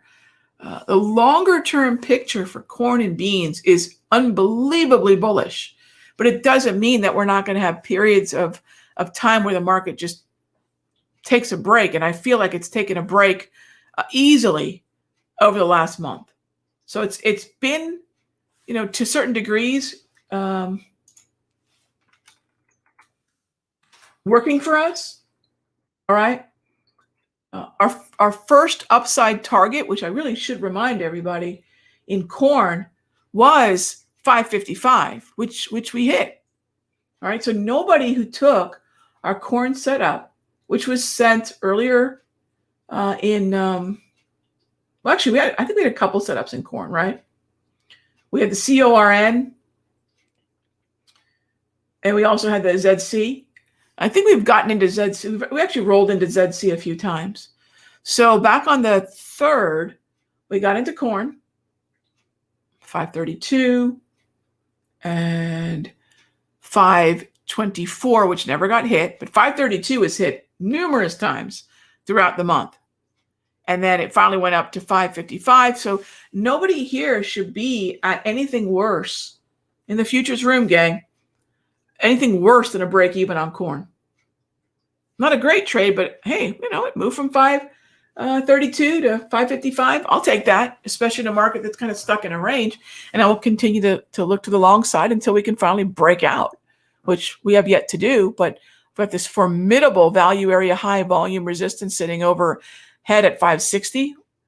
I think if we can take that out with the remainder of the position, if I don't hit the break even stop, then I can benefit from the next leg higher in corn, which I anticipate will come. From a macroeconomic standpoint, there's a certain inevitability about it, but it doesn't mean it just moves up in a straight line because we're in reflation, right?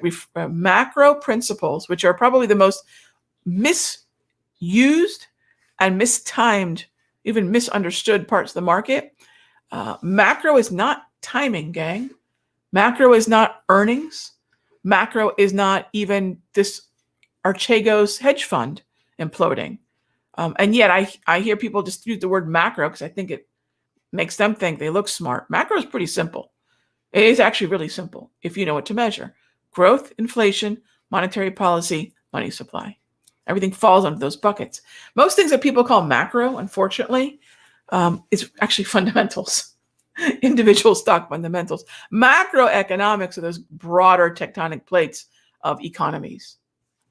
All right. And that's where I'm talking about the corn play and the crude play and this overall inflation in the grocery store commodities that you guys know if you've been following the free videos and, of course, the premium.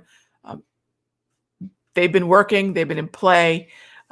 So, again, end of the month. This has been a very strange month of March. We're seeing a little bit of a breather, but I absolutely feel they will get back on track. Yeah, J Bottom, Natty Gas, I won't play straight up through the NG futures, but I'm with you. I think there's a lot of energies contracts that look very good. Natural gas would be an interesting position to build via UNG longer dated calls. See, if I were looking at, and I have been, if I'm looking at Natty Gas, I'm looking at UNG, which is actually a pretty liquid ETF to play this commodity with. And I would look at some longer dated calls. Yeah. So I think there's a bigger picture play, maybe back to the 200 exponential, but it can move dramatically, ruthlessly, very quickly. And so years, decades have taught me, usually with natural gas, exactly, Lorna, they call it the widowmaker for a reason. But I think the UNG calls are a great place to build a position, or even calls in natural gas. So I think if you've got something like Natty, I would not put a stop on natural gas. So most people do not do well with markets like natural gas because it is as volatile as it is. I would throw silver in there as well. If and when I do buy natural gas futures, I will use an option as a stop loss, okay? I don't do it often. I rather just buy SLV and UNG and sleep well at night. And there'll be large positions to accommodate the move that I believe would happen and the bargain that I can get via those ETF options. But what I'll do if I ever buy NG futures, even SI, I will use the option as a stop loss. Talk about an elastic way to protect yourself. Talk about a heck of a safety net. Yeah, but nice trade on Natty. I think you're going to see more upside. Yeah, for sure. I'm thinking. You're looking long? Yeah, looking long. Yeah, I think that's a nice trade. Why do HPMRs move the price action before the next one's due to start? They're constantly moving, Sebastian. The HPMRs are constantly moving because they're being well, not constantly. Let me not get too dramatic, but they are moving according to new highs and new lows, and that's what they're supposed to do. So that little transition that you see there, that's basically moving from 1 hour to the next because this is a study of the volatility from 1 hour to the next, the top of the hour to the top of the hour. So you'll see that adjustment start to prepare before we shift to the new hour. So there's 11 o'clock. There's your shift. I don't think they're adjusting before. If I'm not understanding the question, probably why do the HPMRs move by the price action before the next one is due to start? They move based on the high and low that is in the market at the time, and they add and subtract that volatility number. That's all. So when a new HPMR plots, it's got nothing but a minute or two it's actually looking at, right? Whatever that high and low is at the time. So a very, very, very, very fresh HPMR is actually not as helpful as the one that preceded it. Yeah. So I like the questions on grains. Thank you so much for that.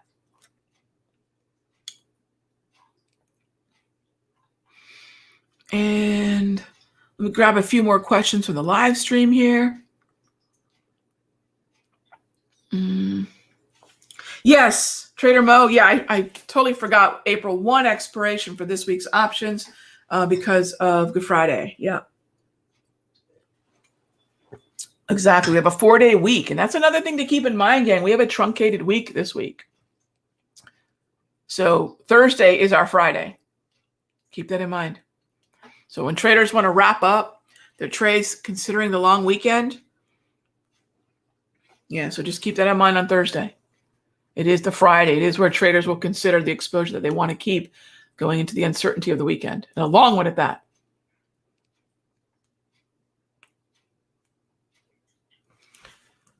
All right.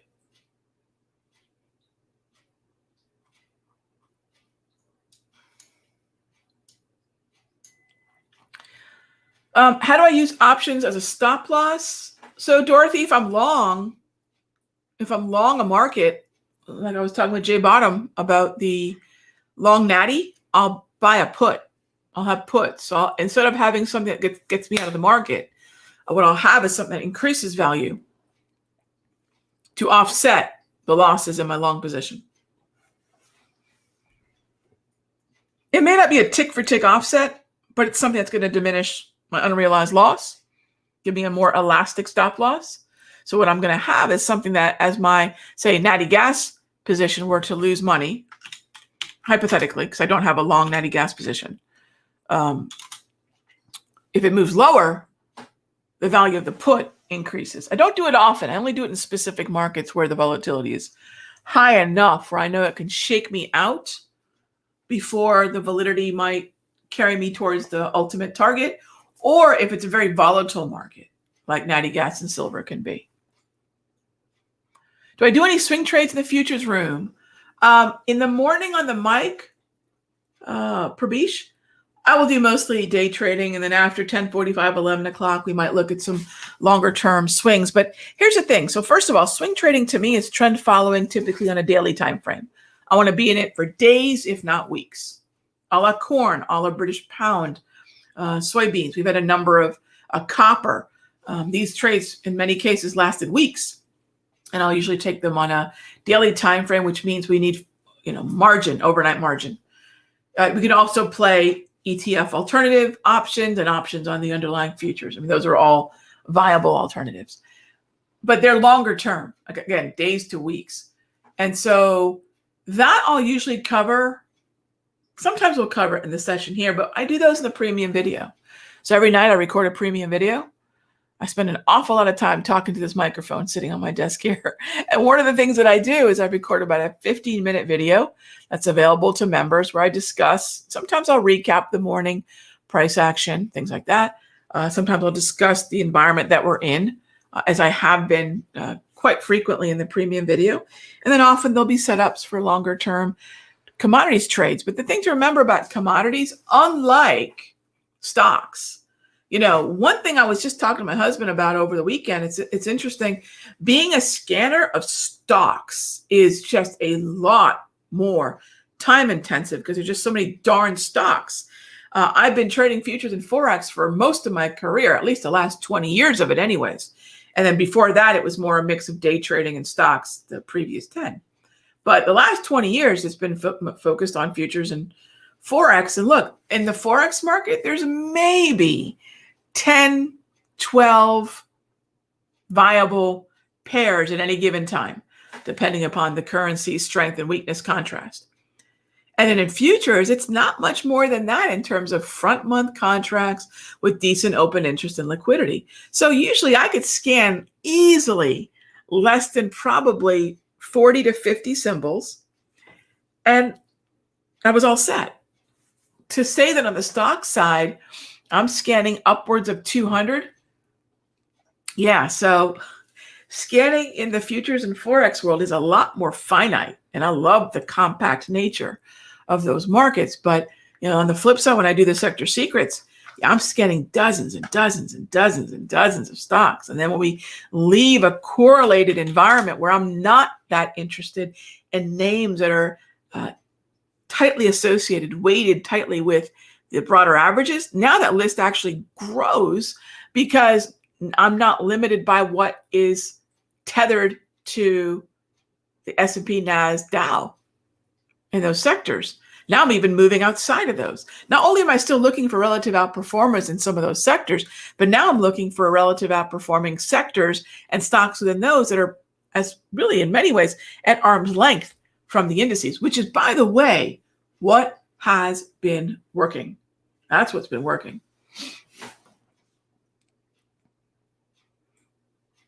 And yeah, I see some of you talking about the meats. Absolutely. We actually played cattle, which was a great trade, live cattle, and then lean hogs have been on the radar. Absolutely. last night I had barbecue for dinner, and we were talking about the price of meats. And as the grain prices go up, as the fuel prices go up, inevitably we're just going to continue to see more and more inflation at the grocery store. But as one of my mentors reminded me a long time ago when I was long coffee, and I was telling myself, oh my gosh, my cup of coffee is going to be more expensive. I said, yeah, just stay long the commodity. You won't care. I'm like, oh, good point. Good point. Henry, yeah, I think hey, Lorna, are we like 16 for 19 or 7? We got stopped at a Freeport McMoran. We got stopped at a rig. What else we got stopped at, Lorna? 17 for 19, either 16 or 17 for 19, Henry. Yeah, we've had 19 setups, including XLF. That was the one from last week, since February 25. February 25, we started focusing away from the broader indices. I think our first 2 trades were, okay, heck with this broader indice thing. I got rocked by I ended up having a really good February up until mid-month and gave nearly all of it back. And then the end of February, around the 25th or 26th, I said, hey, let's forget this whole making money the first 2 weeks of the year, month, and then giving it back the last 2 weeks. As you've seen the volatility, we've seen crazy volatility the last 2 weeks of January and the last 2 weeks of February. You can see that in there, right? And being tethered to the broader averages hurt. I'd make money in the beginning, give it back at the end. Did it twice, 2 months in a row. Until finally, the end of February, I said, heck with this. The reflation signs are there. There's emerging strength in sectors and indices that have nothing to do with the stinking S&P and NAS. And let's focus there. And the first 2 trades we fired off as we shifted were long Toll and KB Homes. Yeah, I said, all right, NAS, S&P, I'll talk to you later. And we started shifting. Yeah, we started shifting. It might have been 16 or 17. I can't remember off the top of my head, but Lorna says 17 for 19. All right, so I'm going to go with that. But again, it's not that the market suddenly got easy to trade. We focused on markets that had better structure. Yeah, so that's really important. Hey there, Agile. Any recommendation on how my 10-year-old daughter can learn futures trading? She's trading with me.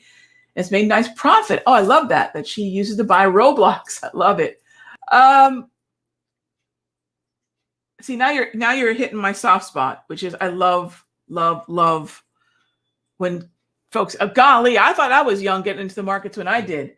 She's got me beat. I love when kids get into the market because they do it better than we do.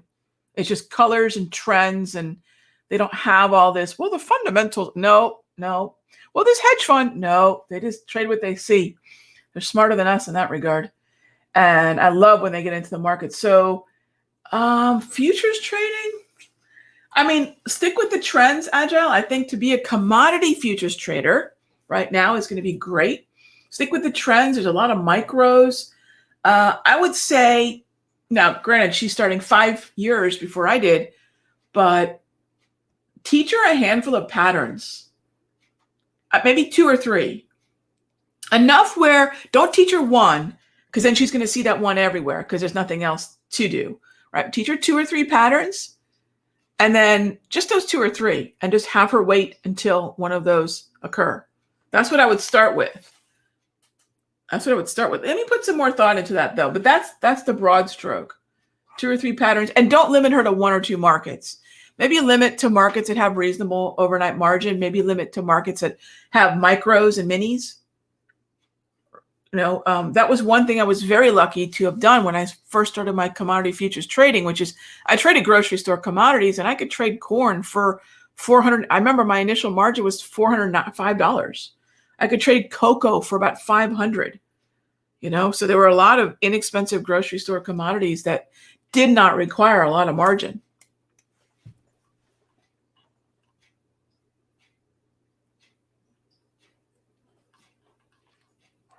So if she's trading micros, yeah, that's awesome.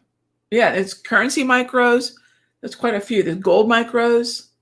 That's awesome. But I would say find a few patterns, teach her those, get her really good and disciplined at finding those, and then you'll just keep adding. But if you get her disciplined early on, and with kids, funny enough, they're better about it for sure. But yeah, get her started on those and then go from there. What other questions do we have here?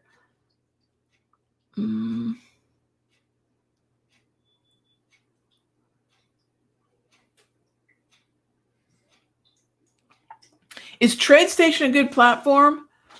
It depends on what you want to do, one, two, but yes, I think it's a good platform. I do. Hey there, Mark. Let's see. You learned futures and spot through osmosis. I learned spot from the, it's funny, my Cleopatra baby pips personality. Oh, that's hilarious. I loved writing for baby pips. I really need to get back to that at some point, but I just started running out of hours in a day. And then you got a mentor from Chicago, legend. That's awesome. That's awesome. Order flow trading. Wine tube. Okay. If you're going to do that, yeah, that's a whole other conversation. If you're going to do that, I mean, I don't know if you want to just commit to that and just straight up start going market profile and use something like, oh gosh, I'm totally drawing a blank. Just get into a market profile platform. I will tell you that Ninja, I believe, Ninja charts are probably pretty good for that. Now, order flow is just another way of talking about, talking about market profile and volume profile. I'd say volume profile even more. And you're looking for those D and P and B-shaped profiles, things like that. I think you could probably do that even with some of the plugins from TradingView. But as far as I know, yeah, you're probably going to be looking at like Ninja 8, probably for something like that. So no, I wouldn't say for TradeStation, that's going to be your best bet. I would say probably TradingView. Like, let me show you my charts on TradingView. These aren't perfect examples of what I'm talking about, but you see I can pull those volume profiles. I pull multiple, so if I want to look at those P, B, D profiles, I can. I do believe there's some more order flow plugins that are available. I just don't have a lot of experience with them. And then I would say probably Ninja. Okay. All right, gang, we're winding down here. I was going to give you a break, but I'll probably just wind down here and give you guys a little bit of a break before David gets here. And thank you so much, those of you that are in the room live with me the last 2 hours, and you're probably with me for charts and coffee. So thanks for spending the morning with me. I really appreciate it. Thanks for the time. I hope it's added another nuance to your overall approach, understanding what the markets are doing. And, on a day like today, sometimes realizing that you don't have to trade your face off. And it's okay, as I like to say often, that it's okay to give your keyboard and your mouse a rest and not risk over trading. Right? That's a standing order anytime that I'm in the room. I'd rather you be flat than regret you took a bunch of trades and made your broker rich that day. I have nothing against my broker, but they are not a charity. I think some people trade like their brokers are some sort of charity that they want to contribute to. I'm sure your broker's happy about it, right? So just some long side trades off the low end of the range. We are getting through the European close right now. And by the way, gang, if we're going to start to move higher, it's probably going to start during the doldrums after the European close and off these V-score lows. But what have I done? I've bought some calls that expire Thursday for very, very low cost, liquid market, 15 to 25% of what I paid for the premium risk, no more than a risk of 5 to 7% of your overall account, which I'm well below. and I'll see if the market's going to rip higher. And because I know that my worst case scenario risk is I lose what I paid for the options, which I'm nowhere near going to risk, but I know that's my absolute worst risk. I can sit through a lot of this pretty well calmly, right? But if I had the underlying futures, probably not, especially in the double red environment. And notice how the markets have gone yellow and how choppy they've become. We haven't gone double green yet. If anything's going to lead the way, gosh, if the NAS would lead the way, that would be spectacular, because the NAS is tech, and tech has weighting across S&P, of course, NAS and Dow. So, but I'd like to see these start to recover from their V-score lows, and in some cases their HPMR lows and their value area lows. And I've just got a handful of options, well, more than a handful, but I've got these options that I've bought in the ETF alternative. And some of you might have micros, but I'm long. That's it. I don't think there was a short to be had down here. I'm just long. And I'd love to see the markets move higher from here. I think that hedge fund news, way too much was made of it. I think way too much was made even more so off Friday's rally, which I hope you guys will learn. Anytime folks start blaming algos on the way down, and they never give algos credit for the way up, why do we say algos or systems, or I just call it Skynet? When Skynet drives the market lower, we almost want to dismiss that move lower or the losing trades to, well, it was the machines, right? And yet when the market moves higher, you never hear anyone on financial media going, well, guys, it was the machines, right? So up moves are always legit, but down moves are always the machines, right? Didn't you love that? It happens so often. Gang, it goes both ways. It goes both ways. And unless a move to the up or down side takes out significant, say, swing high or swing low, unless we're going somewhere new, it's my little puppy stuck in the yard, just running back and forth after her Kong. Right? That's what happened Friday. So I'd love to see the markets move higher. I'd love to see the Friday swing highs taken out. Even more so, I would just love for this market to reach the value area highs, because that would actually put my options at a decent profitability. I can call today, put today in the win column, and then I can embrace what is a day trader's bestie, the next session. There's always another session rolling around. So gang, I will see you all in the futures room tomorrow morning for the open. All right. And folks in our live stream next Monday, we'll have someone else broadcast. It should be every Monday. Someone will be there. And then let's see. David's up next. In fact, David's up right now, Mr. David Starr. So let me get out of the way. Everyone have a great one. Thanks as always for taking time to join us. Feel free to join us in our Simpler Futures room. I think if you just go to simplerfutures.com, it'll take you to the URL that the trial offer is at. And if you want to join me for my ETF and stock options trading, the mastery, you can join me at simplertrading.com/sector. And I'll be doing that today. So if you join up today, you can join me for that 3 p.m. recap and rebuild session. All right, gang, have a great one. Be good to each other. I'll talk with you soon.